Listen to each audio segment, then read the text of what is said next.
में बहुत सारी कमियां हैं। हर व्यक्ति कमियों से भरा पड़ा है, परंतु एक कोई मेजर कमी, जो बड़ी कमी वो लेकर बैठा है, जो ज्यादा जागृत है, जो कंट्रोल से बाहर हो चुकी है बॉडी में।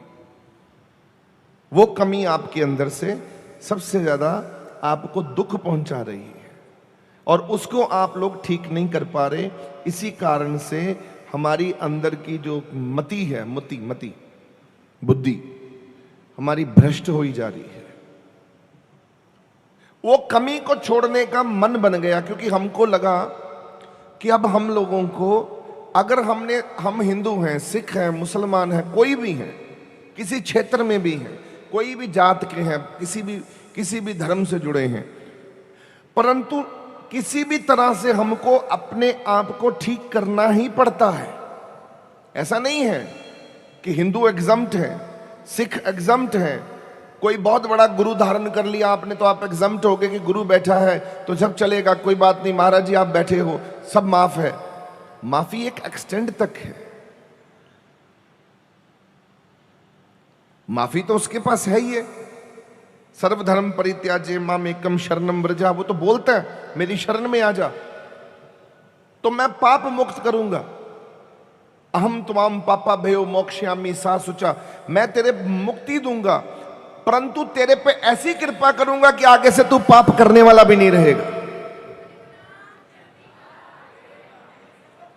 होता तो यही है कि कान मैंने ऐसे पकड़ने हैं कि अगली दफा कान पकड़ना प्रभु, कान तो चलो सारी उम्र पकड़ने हमने, माफी मांगते रहना है, हाथ जोड़ते रहना है, चरणों में गिरते रहना है, परंतु आगे से सारा कुछ नष्ट हो जाए, सब मुक्त हो जाए और मैं मुक्त प्राप्त होकर मैं कहूं प्रभु मैंने तुम्हें पा लिया, बस होगी कृपा। अब आपको कैसे पता लगे कि भगवान की प्राप्ति हुई है? अब शरीर को कैसे पता लगे? आत्मा को तो महसूस हो गया कि मैंने भजन किया, मुझे आनंद प्राप्त हुआ, मेरे को लगा मैं आज परमात्मा से मिलकर आया हूं, पर शरीर को कैसे पता चले? शरीर जब शब्द और सुरत में जुड़ती है, मिलाप होता है, आपका जब पता नहीं होता कि आपका शरीर क्या कर रहा है, आप ऐसे बैठे हो, आंखें खुद बंद हो रही हैं, आनंद आ रहा है, आप आंख खोलना चाहो आंख खुलती नहीं, आप एकदम एक मुद्रा में हो कि प्रभु अब कुछ हो रहा है, शरीर में कुछ अजीब अजीब हो रहा है, कंपन हो रही है। कुछ आत्माओं को तो कंपन होनी शुरू हो जाती है, ऐसे किसी को वो गूस बम्स आ जाते हैं, लू कंडे जिसको बोलते हैं, किसी को अंदर से आग तेज बढ़ जाता, जब तब बढ़ जाता, अग्नि तेज हो जाती है एकदम, जठन अग्नि एकदम, और एक किसी को शरीर ठंडा हो जाता है। ये सब निशानियां हैं। और किसी को तो ऐसे होता है कुछ हो रहा है अंदर, एनर्जी ऐसे से हो रही है, ट्रांसफॉर्मेशन होता है।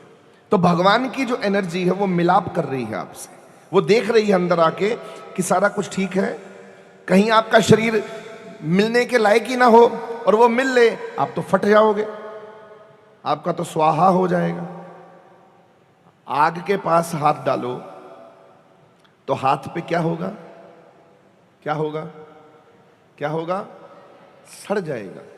और कुछ ऐसे लोग होते हैं जिनको आग में हाथ डालने की आदत पड़ जाती है, जैसे कि जिसको हम रोटियां सेकते हैं, जो तंदूर में जो चीजें बनाते वो आग से वो भी उठा लेते हैं, क्या नाम है, व्हाट यू कॉल, कोयला, वो कोयला उठा लेते हैं, उनका हाथ नहीं जलता। आप कोयला उठाओगे आपका हाथ जल जाएगा। तो क्या बोलेंगे? प्रैक्टिस हो गई है, प्रैक्टिस भी बोल दो, परंतु उनके शरीर में ऐसी ऊर्जा आ गई, उनकी अपनी जठन अग्नि ताकतवर हो गई, उनको बाहर की अग्नि तंग नहीं करती। ऐसे ही आप लोगों के साथ है, भगवान आकर देखते हैं, वो के देखते हैं कि इसके भीतर कमी तो नहीं कोई, जिसके पास मैं आ रहा हूं उसके अंदर कोई कमी तो नहीं है। कमी है तो नहीं आएंगे, वापस चले जाएंगे, कमी नहीं है तो विराजमान हो जाएंगे, आप प्रकट हो जाओगे। ऐसे ही तो है। अब ये बताइए कि कमी, अब कमियां तो रहेंगी। सत्संग का जो मेन ले किया हुआ है कि हम लोगों को कीर्तन और सत्संग निरंतर निरंतर कंसिस्टेंट लगातार ये प्रथा चलती रहे। एक सत्संग से हमारा एक सत्संग से हमारे जीवन में कृपा होनी आरंभ होती है, अनेक सत्संगों से कृपा हमारे शरीर में बैठने लगती है और ज्यादा सत्संगों से हमारा शरीर ही सत्संग बन जाता है, सत्संग का माहौल बन जाता है, भगवान का साक्षात घर बन जाता है। और आपको सत्संग में बैठ बैठ कर ऐसा लगता है कि थोड़े समय के बाद 1-2 साल के अंदर कि मेरी सारी कमियां अब मिट रही हैं, मैं मिटा नहीं रहा, अब अपने आप मिट रही हैं।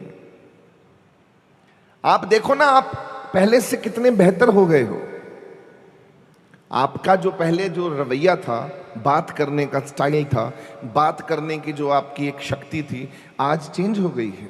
आज मीठापन ज्यादा है, कड़वापन तो है क्योंकि उसको मिटा नहीं रहे, आपके अंदर ही छुप कर बैठा है कड़वापन। आप अंदर छुपा के रखे हैं, छुपा के रखते हैं ना बात, काम क्रोध लोभ मोह अहंकार, ये छुपा के रखा है अंदर, ये बाहर नहीं आने देते। अगर बाहर निकालते भी हैं तो छुपा के निकालते हैं, हमें मालूम होता है कब निकालना है, तो ये छुपा हुआ है। इसको जब तक हम मारेंगे नहीं, नष्ट नहीं करेंगे, ये नष्ट कैसे होगा? इसकी तरफ ध्यान करना है। और जब गुस्से की तरफ ध्यान करोगे तो गुस्सा नहीं आएगा। आप बोलो नहीं गुस्सा आना चाहिए, तो गुस्से की तरफ ध्यान करो। आप जब भी किसी की तरफ ध्यान करते हो, बच्चों की तरफ ध्यान करोगे, तो बच्चे जो हैं वो सही तरीके से परवरिश होंगे ध्यान करने से। अपने पे ध्यान करोगे तो आप सही तरीके से चलोगे। आप ध्यान नहीं करते खुद पर, आप दूसरों पे ध्यान पे लगे रहते हो, ये क्या कर रहा है, ये क्या कर रही है, ये क्या कर रहा है, ये क्या कर रही है, ये क्या कर रहा है। आपकी आंखें दूसरों को देखती हैं। लोगान दृष्ट परग्रहण जद विद आचरणम, दूसरों के घरों पे आपकी नजर रहती है, दूसरों की चीजों पर आपकी नजर रहती है, दूसरों के शरीर पर आपकी नजर रहती है। अपनी खूबसूरती को आप नहीं जानते, आप दूसरे की खूबसूरती से इंप्रेस रहते हो। अरे बड़ा खूबसूरत है, आप बोलो मैं भी तो हूं, मैं भी वैसा ही हूं। आप कम नहीं हैं, आपकी खूबसूरती कम नहीं है, पर आप अपने को देख नहीं रहे। देखोगे तो और बढ़ जाएगी खूबसूरती। जिस चीज पर ध्यान दोगे वो चीज मल्टीप्लाई होगी कि नहीं होगी। और आपने किस चीज पर ध्यान दिया हुआ है? गुस्से पर। आपने शिकवे शिकायतें, चिंता पे और खाम खां दुखी रहना, एवं दुख की बात कर देनी। अपने जीवन से जितना दुख को निकाल दोगे उतनी जल्दी आप ठीक हो जाओगे। अच्छा, ये सब बातें आप बोले महाराज जी, ये सब बातें तो संत, ये तो संत बन जाएंगे। मैंने आपसे कल कहा था कि हम लोग आज हरि बनकर निकलेंगे, आज हम महाराज दर्शनदास बनकर निकलेंगे, आज हम भगवान बनकर निकलेंगे इस द्वार से, आज के इस सत्संग से। तो वो कैसे बनना है? आपको ये समझना है, ये जितनी भी देवियां बैठी हुई हैं, देवियां, आप देवियां हैं, आप लोगों को समझना है, ये देवते हैं कि आप लोगों ने रुकना नहीं है, अभी और कुछ करना है, आगे बढ़ो, अभी और प्राप्ति है। ये नहीं कि एक जगह पर रुक के बोलो कि आज हाँ 3 दिन के सत्संग हो गया। हम क्या करते हैं, हम लोग सत्संग कीर्तन सुनकर, हम सिमरन करके, हम सेवा करके थोड़ी सी, हम लोग फिर से क्या करते हैं, हम उसका फल चाहने लगते हैं। अब हमारे अच्छे दिन आएंगे, मत सोचो, ये फल की इच्छा नहीं करनी उस समय। ये निरंतर चलता रहे ताकि इसका फल आपको अभी ना प्राप्त हो, और जब भगवान की मर्जी हो तब प्राप्त हो आपको इसका फल। ये सत्संग का फल तब प्राप्त हो जब भगवान की, अगर आप साथ साथ में फल लेते जा रहे हो तो भगवान कहता है ये तो तेरी किर्त है, तू जो मेरे से मांग रहा है, तूने जितना लिया किया उतना तूने ले लिया, अब तो कुछ बचा नहीं जो देने के लिए। तो भगवान के पास ही भक्ति छोड़ दीजिए। प्रभु जो मैंने आज कमाया ये तुम्हारे यहां रख दिया, अब तुम जानो ना जानो, मुझे फल दो ना दो। अभी आप घर जाओ और आपका नुकसान होना शुरू हो जाए। तो आपका मन डोलना नहीं चाहिए, क्योंकि आपको यह पता होना चाहिए मेरा गुरु ऐसे ही करता है।